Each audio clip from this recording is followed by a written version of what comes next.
bienvenue à vous tous, madame, monsieur, à ce numéro de l'invité. Pour ce numéro, on va découvrir ensemble une personne, un Congolais de la diaspora qui a quitté le pays à peine qu'il était majeur. Il a fait le tour du monde, il a travaillé pour les grandes entreprises du monde. Son parcours vous inspirera certainement. Jean-Paul Mouka est avec moi. Bonjour et bienvenue à vous. Bonjour M. Gaëtan, c'est un plaisir d'être là. Ouais, merci infiniment. Alors comme ça avec vous, on va parler de votre parcours, dans le but certainement d'inspirer le jeune Congolais qui va nous suivre, pourquoi pas lui donner un modèle de vie. Parce que vous êtes une personne qui s'est montrée assez résiliente face à plusieurs obstacles. D'abord, vous êtes un Congolais de la diaspora. Aujourd'hui, vous êtes au Canada. Tout à fait. En peu de mots. Il vous est déjà arrivé de vous présenter vous-même en peu de mots. Merci beaucoup. Docteur Jean-Paul Mouka, expert en transformation numérique des entreprises. Donc, j'œuvre au quotidien dans le financement des entreprises au commerce international.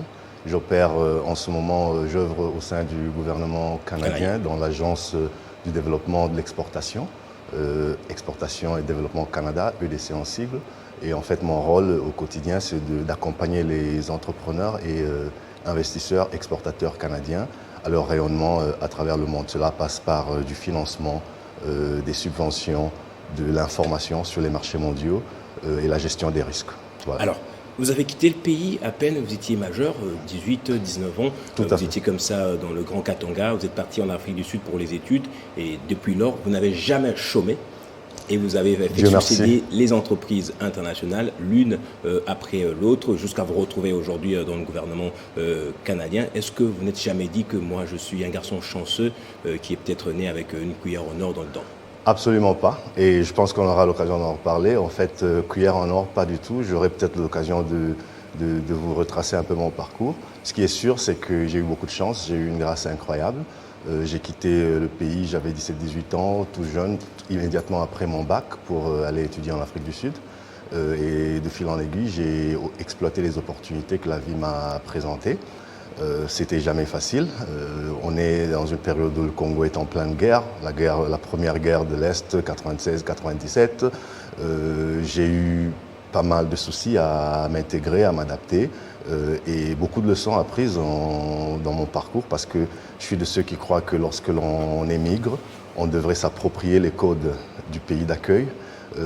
Très souvent, les Africains, les Congolais, on tombe dans le panneau, on veut vivre là-bas comme au bled. On est en Belgique, en France, au Canada, mais on vit exactement comme au Congo. On s'entoure que de Congolais, ce qui n'a rien de mal en soi. Mais en fait, quand on arrive dans un pays, surtout dans un pays qui ne parle pas français comme langue officielle, je pense qu'il y a intérêt à s'immerger, à s'entourer, le Congolais et d'autres, mais en tout cas des personnes qui pourront vous apporter un plus, déjà dans l'apprentissage de la langue, qui est très souvent un facteur majeur d'intégration, mais aussi l'apprentissage des codes culturels, voilà, à Rome, on fait comme les Romains. Voilà, vous êtes arrivé en Afrique du Sud, vous avez pris l'inscription dans une université pour suivre un cursus en gestion. Après, vous combinez travail et études. Gestion et spécialisation informatique. Donc, je m'enrôle à l'université de Johannesburg.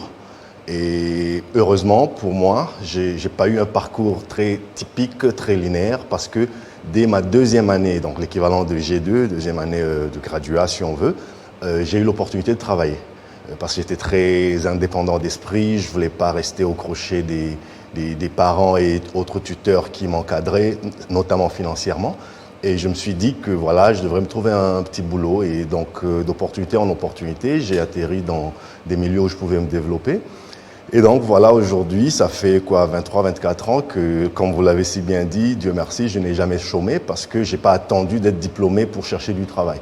Et ça, c'est un piège aussi qui est tendu à beaucoup de mes jeunes compatriotes et autres, surtout dans la diaspora. On se dit on ne vaut rien, on ne peut rien, attendant d'avoir terminé pour enfin être un diplômé inexpérimenté, stagiaire et tout. Moi, j'ai eu la chance, dès ma deuxième année à l'université, d'avoir un emploi et depuis, je vais d'emploi en emploi et puis j'ai eu aussi l'occasion de créer quelques petites entreprises. Certaines ont bien marché, d'autres beaucoup moins bien, mais vous savez la phrase de Tata Madiba Nelson Mandela, dans tous les combats de sa vie, soit on gagne, soit on apprend. Là où j'ai pas gagné, j'ai appris. Et vous n'aviez pas encore obtenu votre diplôme, que vous êtes tombé sur votre plus grosse chance, je dirais comme ça, travailler chez Vodacom. Et ce sera l'occasion de revenir à Kinshasa, de venir plutôt pour la toute première fois, découvrir la capitale. Et voilà, ce sont des occasions qui s'ouvrent de manière interminable. Alors, la partie Vodacom ou la partie ça, c'était au début de Vodacom ici. C'était, oui, j'ai intégré au niveau de l'Afrique du Sud et j'ai fait un stage là-bas pour revenir ici. C'était une chance extraordinaire pour moi à l'époque parce que, en fait, l'intitulé du poste et la description du poste a exigé une expérience professionnelle que je n'avais pas. De 10 ans. Oui, à peu près. 10 ans d'expérience pour un gestionnaire de projet informatique et facturation en RDC. J'avais pas le quart de cette expérience-là, mais j'avais d'autres atouts pour moi. Donc, notamment, j'étais congolais. Donc, à l'époque, vous savez, pour que les expatriés viennent ici, c'était des conditions à n'en pas finir. À cause de l'instabilité politique. L'instabilité politique à l'époque, je vous rappelle qu'on est en 2002, hein, donc pour ceux qui auraient oublié 2002, c'était quand même, le pays était quand même considéré comme un coupe-gorge. Il l'est toujours à certains égards dans certains coins, mais à l'époque c'était vraiment généralisé et pour venir ici, il fallait vraiment considérer ça comme un risque extraordinaire.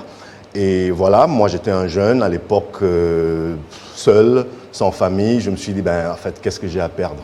Donc je me lance dedans. Je connaissais le pays parce que j'ai grandi dans le Katanga, mais je connaissais pas Kinshasa. Bon, je suis venu quelques fois en vacances avec mes parents quand j'étais tout petit, mais je savais pas dans quoi je m'engageais. J'ai même laissé une porte entrouverte là où je travaillais pour dire, écoutez, j'essaye, mais si dans 3, 4, 6 mois, soit ils ne veulent pas de moi parce que j'ai pas réussi à ma période d'essai ou parce que moi je me rends compte que c'est pas pour moi, écoutez, réservez-moi quand même une petite place. Mais quand je suis arrivé, j'ai jamais regardé à l'arrière et voilà, le reste, comme on dit, appartient à l'histoire. Justement, j'ai parlé des opportunités interminables. Il y a non seulement que vous êtes allé par après travailler chez IBM, on va en parler, mais également vous avez eu l'occasion de rencontrer la femme de votre vie et vous avez travaillé avec brio chez Vodacom au point que ce sont les entreprises qui couraient après vous. Écoutez, humblement, je peux dire que j'ai réussi dans ce que je faisais. J'ai surtout beaucoup appris. C'était un choc. À l'époque, j'avais 22 ans. Qu'est-ce qui avait changé à votre arrivée à Kinshasa, dans votre vie en fait? La culture en général n'était pas la même. Comme je vous ai dit, ma vie d'adulte s'est faite en Afrique du Sud. Je me suis forgé en tant qu'adulte en Afrique du Sud. En fait, même des choses simples, même le français que j'essaie de parler aujourd'hui, en fait, je l'avais presque perdu parce que, étant obligé, comme je le disais en introduction, de m'immerger dans la culture sud-africaine, j'étais tout le temps en anglais, je réfléchissais en anglais, j'étudiais en anglais. Ça fait que revenir travailler essentiellement en français. Heureusement, pour une entreprise sud-africaine et les télécommunications, le numérique, vous êtes appelé inévitablement à traiter avec des expatriés ou des étrangers, notamment anglophones qui arrivent. Mais c'était difficile, culturellement c'était difficile, on a l'impression que tout va trop lentement, on a l'impression que rien n'est structuré. Mais j'étais venu notamment pour ça. Moi je suis venu pour justement créer ce qu'on appelle le Project Office en jargon, donc l'administration et la gouvernance des projets, c'est-à-dire là où de bonnes choses se passent, mais créer les règles, la gouvernance, la gestion de projet, le suivi des projets, pour que justement les choses soient plus structurées. Et c'est à ça que je me suis employé. J'ai réussi et j'en suis fier. Et très jeune déjà, vous avez trouvé un bon emploi et vous le quittez de sitôt, peut-être pour retourner en Afrique du Sud. Ça étonnerait plus d'un Congolais qui s'attache bien à une chose, qui paye mieux, dans lesquelles on se retrouve, etc. Tout à fait. Choix de vie, quelques contraintes familiales. Et puis, je me suis aussi remis en question. C'est vrai, je suis arrivé ici, j'ai rencontré la femme de ma vie, comme vous le disiez. Je suis devenu parent. Et tout ça, ça appelle à réfléchir, à replanifier sa vie. On se dit, mais est-ce que c'est ça vraiment que l'on veut pour l'instant? Mais vous aviez tout déjà, non? Avec Vodacom, j'imagine un peu. On vous a pris de loin, vous étiez nourri, vous aviez tout ce qu'il fallait pour un jeune de votre âge. Tout c'est relatif. Oui, c'est vrai, pour quelqu'un de mon âge, je n'étais pas à plaindre, je l'avoue. Mais bon, il faut aussi avoir des ambitions dans la vie. Une des ambitions était de continuer mes études. Je vous ai dit que je suis venu ici uniquement après mon premier cycle. Je voulais continuer dans mon parcours LMD, c'est-à-dire avec ma maîtrise et éventuellement mon doctorat, ce que j'ai fait. Et je pensais que le mieux était de repartir vers l'étranger et un peu accélérer tout ça. Et puis bon, voilà, de fil en aiguille, j'ai eu d'autres opportunités parce que ici, j'ai fait beaucoup de réseautage aussi. Toutes les personnes avec qui je travaillais, qui viennent d'Afrique du Sud, d'Europe, d'Amérique, de partout, j'ai quand même ce contact facile, je l'espère en tout cas. Et puis, je dis à tout le monde, je conseille toujours aux gens que le travail, quand on a l'occasion d'aller en mission de service, d'aller en formation, c'est une occasion pour travailler, pour apprendre, pour faire des formations, mais c'est surtout une occasion pour faire du réseautage. Vos clients, vos partenaires, vos fournisseurs, c'est en fait un réseau d'affaires, un carnet de visite qui, in fine, constitue un tremplin pour les prochaines opportunités de votre vie. Rapidement, vous dites que quand on sait combiner les études et le travail, il vaut mieux privilégier les études. Est-ce évident cela? C'est pas toujours évident parce que la vie, des fois, ne vous laisse pas le choix. Oui. Même si je suis de ceux qui croient qu'il y a toujours le choix. Moi, j'ai perdu des opportunités de travail en tout début de ma carrière parce que j'avais le choix entre le travail et les études. Maintenant, je suis issu d'une famille où je suis l'aîné. Mes parents ne m'auraient jamais pardonné d'abandonner les études. Mais je pense qu'il y a des choix difficiles parfois à faire. Pour moi, les études, ça avait un sens et le choix était clair. Si je trouvais un travail qui ne me permettait pas de poursuivre mes études, ce n'était pas un travail pour moi. Et Dieu merci, j'ai toujours trouvé un travail qui me permet de combiner.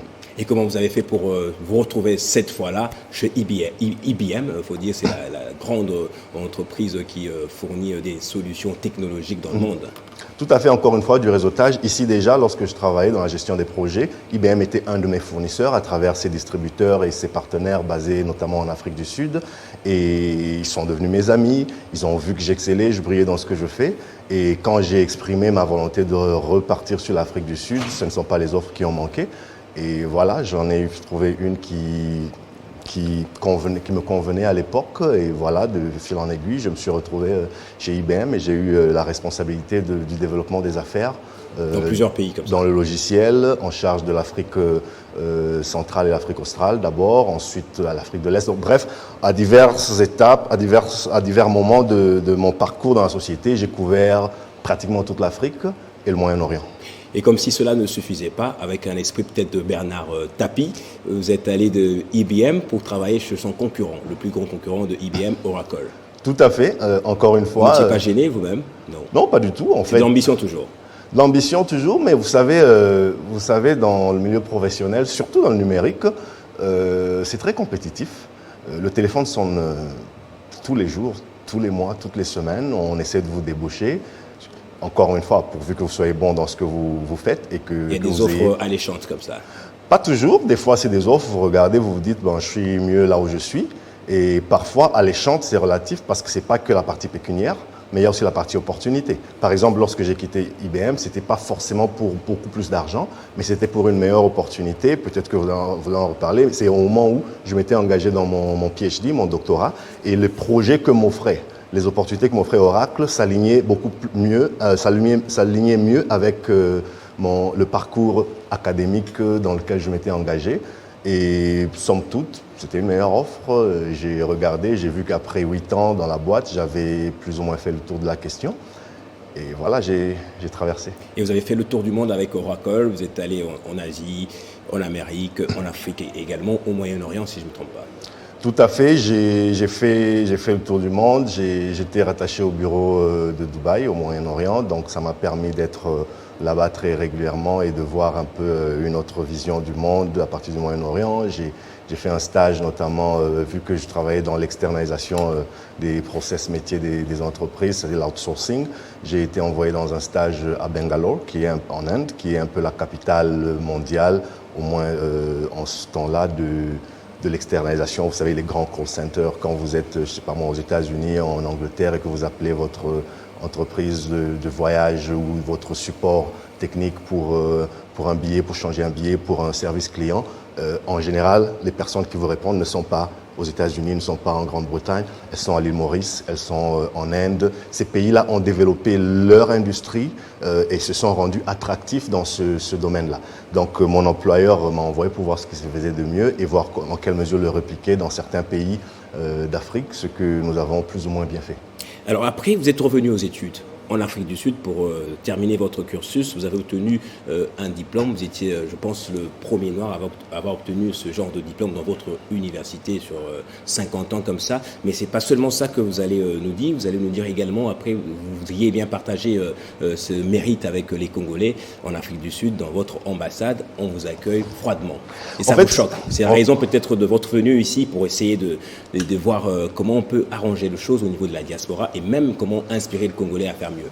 Tout à fait. En fait, j'étais pas le premier noir parce que bon, évidemment, quand l'Afrique du Sud c'est un pays en majorité noir, donc il y a rien que j'ai fait que les Noirs en Afrique du Sud n'aient pas encore fait, peut-être même les Congolais. Mais en fait, la particularité de mon doctorat en Afrique du Sud à l'université de Johannesburg existe depuis 1970. La faculté de gestion un peu plus tard, mais cette faculté n'avait jamais produit un docteur en technologie, en gestion des technologies de l'information. J'en étais le premier en 50 ans. En train de dire, ouais, je relativise toujours un peu. Enfin, c'est quelque chose que je dis pas, j'en suis fier, mais j'essaie toujours de relativiser parce que vous savez, il y a quand même une inflation aujourd'hui dans premier noir à ceci, première femme à cela, premier Congolais à cela, premier. En fait, c'est quelque chose. Heureusement que c'est moi qui l'ai dit, oui, c'est pas vous. Merci de le relever. C'est quelque chose qui pourrait inspirer un autre, mais c'était une fierté. Mais là, l'autre partie de votre interpellation, c'est que moi, d'abord, dans mon cursus universitaire, je ne m'étais jamais senti accompagné par le Congo, par le gouvernement congolais, par l'ambassade congolaise, d'aucune manière. Peut-être même que je n'en avais pas besoin de cet accompagnement, ou peut-être carrément que je ne savais pas ce qui existait et tout. Contrairement, par exemple, à mes amis, je ne sais pas, Gabonais, Brazzavillois, Sénégalais, qui de temps en temps allaient récupérer une bourse parce qu'ils étaient des boursiers, ils allaient récupérer quelque chose à leurs ambassades. Moi, c'était jamais dans mes besoins. Par contre, ce qui m'avait frappé, c'est que le jour j'ai défendu ma thèse et puis le jour de la présentation de mon diplôme, vous savez, on commence par les niveaux les plus bas et quand on arrive au doctorat, c'est tout un tintamarre et tout, et il n'y en a pas beaucoup en général dans la salle. Et donc, ce que j'ai fait, c'est que j'ai voulu mettre mon pays en avant ce jour-là. J'étais drapé de drapeau congolais, machin. Donc, vous allez sur la toile, vous tapez Jean-Paul Mbuyamba Mouka, vous allez voir. Tout, donc, j'étais vraiment tout à fait auréolé, machin. J'ai fait tout un tintamarre parce que je voulais mettre mon pays en avant. La presse sud-africaine était présente. J'avais lancé une invitation à l'ambassade du Congo dans le pays de la RDC, le pays que j'existais. Personne n'avait répondu. Et puis par après, donc le Congo était représenté à travers mes frères qui étaient venus. On a fait du bruit, on a vraiment essayé de mettre le pays en avant. Et d'autres Africains qui se sont joints à nous pour dire « Vous êtes, monsieur, une fierté pour l'Afrique ». Ensuite, ce qui m'avait davantage choqué, c'est qu'après ça, j'ai sollicité d'être reçu et de présenter mon trophée. Vous savez, quand un champion du monde en boxe gagne sa ceinture, il l'amène vers les autorités du pays où il a gagné son trophée. Et où il dit, voilà, je viens humblement vous présenter ça parce que je crois avoir fait la fierté du pays. À mon grand désarroi, j'avais été reçu assez froidement. Les autorités étaient informées, mais pas tout à fait. Avait confirmé qu'elle serait là, mais en fait, il y aurait eu des urgences. Bref, après m'avoir fait poireauter comme ça dans des salles d'attente, des heures et des heures, la presse était là, tout était fin prêt pour en faire un petit événement. On viendra m'annoncer que non, les autorités avaient eu une urgence, elles devaient partir, je ne sais plus, en Angola ou je sais où. D'ailleurs, j'apprendrai par après que c'était à relativiser tout ça en termes de franchise. Mais bon, j'ai juste compris qu'il y a à faire, parce qu'aujourd'hui, je vis toujours dans la diaspora, mais Vous changez de pays. Vous avez été quelqu'un de la diaspora au niveau de l'Afrique du Sud, à Dubaï, et maintenant vous êtes au Canada, où vous travaillez pour le gouvernement canadien. Aujourd'hui, on colle un peu une étiquette à la diaspora. On dit que vous êtes trop dans des futilités, vous ne savez pas voir l'essentiel pour le développement du pays. Le chef de l'État, vous avez rassemblé cette semaine, si je ne m'abuse pas. Mais vous, par contre, vous dites que c'est le gouvernement qui ne fait pas assez. Bon, vous savez, les torts sont toujours partagés dans une affaire comme ça. Vous savez, c'est des problèmes qui durent depuis longtemps. C'est pas, moi, je ne suis pas le premier. Qu'est-ce qui devrait être fait exactement? Ce qui devrait être fait d'abord, la diaspora. Ce qui devrait être fait, c'est d'arrêter de stigmatiser la diaspora d'abord. La diaspora, les Congolais de la diaspora ne sont ni plus ni moins que les Congolais d'ici. Donc, il faut arrêter de penser que les Congolais de la diaspora sont les seuls à apporter une pierre au développement de ce pays. Nous sommes chacun, dans ce qui fait, à son niveau, le miroir, le reflet de ce que nous faisons et du rayonnement de notre pays. Et donc, nous devons d'exceller là où nous sommes. Maintenant, la diaspora, c'est qui? La diaspora, elle est plurielle. Il y a la diaspora en Afrique, il y a la diaspora au Kenya, en Afrique australe, en Amérique, au Canada, en France. Donc, il faut arrêter de toujours tout mettre toujours tout mettre dans le même sac et dire la diaspora. La diaspora, c'est qui? Il y en a qui étudient. Vous allez partout en Occident, vous trouverez des experts congolais. Vous allez à la NASA, vous allez dans les gouvernements, vous allez dans les ministères, vous allez dans les institutions scientifiques, dans les universités. Il y a des Congolais partout. Donc, arrêtons de faire croire au monde que la diaspora congolaise est la plus nulle, et la plus dissolue, et la plus ceci, et la plus cela. Maintenant, qu'il y ait des brebis galeuses, évidemment qu'il y en aura toujours. Donc ça, ce n'est pas un débat. Le débat, c'est une fois qu'on pense pays, arrêtons de nous diviser, arrêtons de penser que... Déjà, on est divisé même ici. Il y a des Congolais d'ici, il y a des Congolais de là-bas, il y a des Congolais de telle province, des Congolais de telle autre province. Et maintenant, la diaspora constitue une autre excuse pour s'entre-déchirer alors que l'on est déjà suffisamment. Comme si on n'en était déjà pas suffisamment. Donc, à mon avis, c'est un faux débat. Quand on revient, évidemment, il y a toujours cette tentation peut-être de certains, donneurs de leçons. Et puis quand ils arrivent dans des postes où ils sont un peu à la traîne, on se dit, voilà, on a amené des, je sais pas moi, ils étaient taximens en Europe, ils deviennent directeurs de ceci, ici. Évidemment, ça sont des dérives à combattre et tout, mais arrêtons de toujours tout mettre dans le même paquet pour dire la diaspora, pour dire les Congolais d'ici. Il y a l'excellence partout, il y a la médiocrité partout. Alors, qu'est-ce qui devrait être fait au niveau des ambassades, justement? Parce que vous critiquez aussi l'organisation, la structure. On n'en fait pas suffisamment pour rassembler peut-être la crème intellectuelle de gens dans chaque secteur pour essayer de voir comment améliorer les choses. Alors, il y a des choses très simples qui pourraient être faites. Par exemple, dans les ambassades du Congo à l'étranger, moi, de mémoire, je sais qu'on se réunit que le 30 juin pour une cérémonie, pour les concerts, ça vous aimez beaucoup. Célébrer l'indépendance, pour les concerts, il faut jamais oublier, c'est les concerts. Mais aussi quand il y a des manifestations sportives, ce qui est bien pour le foot, parce que le sport contribue à l'intégration, à l'unité sociale. Mais je vois très peu d'initiatives dans le développement économique. Donc, et pourtant, là où nous sommes, dans la diaspora, la plupart d'entre nous sont économiquement actifs. Certains sont entrepreneurs, d'autres sont employés, d'autres sont dans la débrouille, mais en tout cas de manière plus ou moins légale. La grande majorité, ils sont économiquement actifs, ils ont un pouvoir d'achat et il y a des choses très simples à faire. Par exemple, les attachés économiques de nos ambassades et tout, je ne sais pas ce qu'ils ont dans leur programme, mais il faut arrêter d'être toujours dans l'improvisation. Nos ambassades sont juste en fait, c'est des endroits où on ne va que pour peut-être chercher un papier de voyage, un visa et autres. Mais il y a tout l'aspect économique de la diplomatie économique. Ça ne coûte rien, par exemple, de rassembler par thématique, par secteur, les Congolais qui existent dans ce domaine-là, dans le pays où vous êtes. Je vais vous donner un exemple. Est-ce qu'aujourd'hui, vous pensez que notre ambassade, prenez n'importe quel pays, peut vous fournir à la demande une liste de tous les étudiants c'est assez simple, pourquoi ils ne le font pas? Congolais enregistrés dans ce pays-là. Et pourtant, à la demande officielle, auprès des institutions académiques, c'est l'autorité diplomatique qui s'exprime, qui dit, voilà, sans rentrer dans les informations personnelles, on fait un recensement. On veut savoir, dans un pays X, combien d'étudiants congolais sont dans telle filière, combien sont dans des filières dans les sciences humaines, combien sont dans les sciences économiques, combien sont dans le numérique, etc. Quitte à, je ne sais pas moi, une fois par mois, à des échéances assez régulières, organiser des séminaires. Moi, par exemple, dans mon domaine, je crois avoir fait du chemin et donc j'ai à partager avec les plus jeunes qui arrivent. Moi, j'aurai du plaisir à parler, par exemple, aux étudiants canadiens et congolais qui sont au Canada, surtout ceux qui sont dans la région de la capitale Jean-Paul Ottawa. Mouka, qu'est-ce que vous faites pour votre pays, puisque vous travaillez déjà à l'autre pôle, bien loin de votre pays, mais c'est vrai, on apprécie bien la critique que vous faites, mais jusqu'à aujourd'hui, qu'est-ce que vous avez déjà fait pour les RDC? Ok. Au niveau personnel, moi je suis un entrepreneur dans l'âme. Donc aujourd'hui, en tant que fonctionnaire, en tant qu'employé du gouvernement canadien, il y a des choses que je ne peux plus me permettre dans le privé pour éviter tout soupçon de conflit d'intérêts. Mais quand j'étais dans le privé, moi, j'ai créé une entreprise au Congo, j'ai créé une petite boîte de conseil, j'ai créé quelques emplois. C'est déjà ça. Quand vous avez pendant 2 ans une petite entreprise qui paye régulièrement 3, 4, 5, 6 salariés, c'est déjà ça. Il y a autant d'opportunités dans ce pays, mais attention, ce n'est pas une affaire de Jean-Paul Mouka ou de Gaëtan. C'est quels mécanismes sont en place pour que ce que je fais là-bas, je sois en mesure de le repliquer ici. Je vous donne un exemple. Moi, je travaille, j'ai un revenu. À l'échelle d'une personne, ce n'est pas beaucoup, mais on est des milliers comme ça. Où est la banque de la diaspora? Au Congo, ici. C'est-à-dire, à travers le petit revenu, ce qu'on ponctionne dans mon petit revenu, je supporte la retraite des vieux occidentaux, d'accord? Je supporte l'assurance maladie des occidentaux.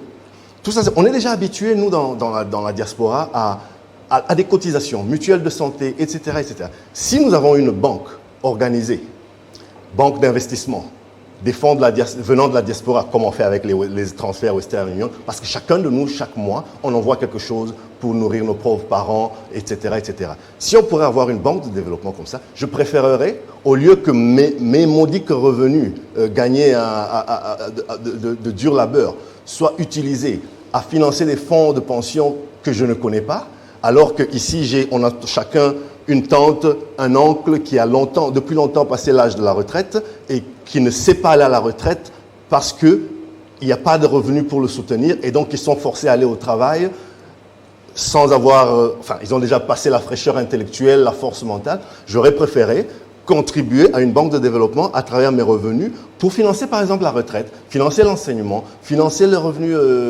chômage, l'assurance maladie. Donc ça c'est autant d'institutions, mais ce n'est pas les privés qui doivent créer le climat pour ça. C'est peut-être ma dernière question et puis vous direz votre mot de la fin. Est-ce que vos enfants connaissent la RDC, Kinshasa par exemple, en termes de culture, en termes de paysage? Nous avons choisi, mon épouse et moi, d'éduquer nos enfants en connaissance de leur culture, en connaissance de l'origine de leurs parents. Bien, maintenant, quand ils seront grands, quand ils seront majeurs, ils choisiront le pays où ils voudront contribuer le plus. Nous les avons ramenés au Congo dès que l'occasion s'est présentée et nous le ferons encore davantage. Pour moi, oui, je fais ma part. Et oui, mes enfants connaissent le pays de leurs parents et puis ils feront le choix du pays où ils vont prêter allégeance. Et puis voilà, c'est ce que je peux dire. En fait, chacun fait comme il peut. Hein. Vous savez, c'est pas toujours très simple de revenir chaque année, chaque vacances avec les enfants, mais nous les conscientisons aux besoins, aux réalités du pays pour que lorsqu'ils ont la chance d'être ici, parce qu'ils pourront un jour décider de revenir s'installer ici, parce qu'après tout, ce sont des Congolais, même s'ils sont nés ailleurs, mais ce sont des enfants des Congolais. Je trouve que c'est pertinent cette question. On va parler de la chanson Ninito Salité, qui décrit un tout petit peu le chaos social dans lequel baignent les jeunes Congolais, comme si c'était une fatalité. Quelle lecture aviez-vous fait quand vous avez visionné ou vous avez visualisé la chanson? C'est dommage. Rapidement. C'est triste, mais vous savez, rien ne devrait être une fatalité. Le Congo a des ressources incroyables. Je pense que très souvent, nous donnons nous-mêmes le flanc pour nous faire taper. Nous avons les dirigeants, parfois la médiocrité que nous méritons. Sortant de cet état d'esprit où on ne peut se projeter autrement qu'à travers des hommes forts, des hommes providentiels. Essayons de penser le développement du Congo en tant que institution forte et chacun excellent dans son domaine, malheureusement. Merci Jean-Paul Mouka, j'espère je vais encore avoir l'occasion de vous revoir ici pour que l'on parle d'un autre aspect de votre vie qui va encore une fois inspirer les jeunes Congolais. Je rappelle, vous êtes docteur et expert en transformation numérique. Mais j'aimerais juste dire un petit mot de la fin, si je puis, c'est pour dire à ceux qui nous écoutent que si moi je l'ai fait, c'est pas parce que je suis extraordinaire. Je suis un Congolais lambda, mes parents ont travaillé au Congo, ils ont économisé, ils ont fait ce qu'ils ont pu pour leurs enfants et tout. Donc il y en a qui pourraient croire que parce que j'en parle, c'est que je suis fils de personnes, je suis fils de dignes parents qui ont travaillé. Donc pour encourager ceux qui sont aussi en train de se décourager et dire que c'est possible, soyez excellents là où vous êtes, y compris au pays. Voilà. Merci encore une fois, Jean-Paul Mouka. Merci à vous également, madame, monsieur, de cette confiance chaque fois renouvelée. Au revoir.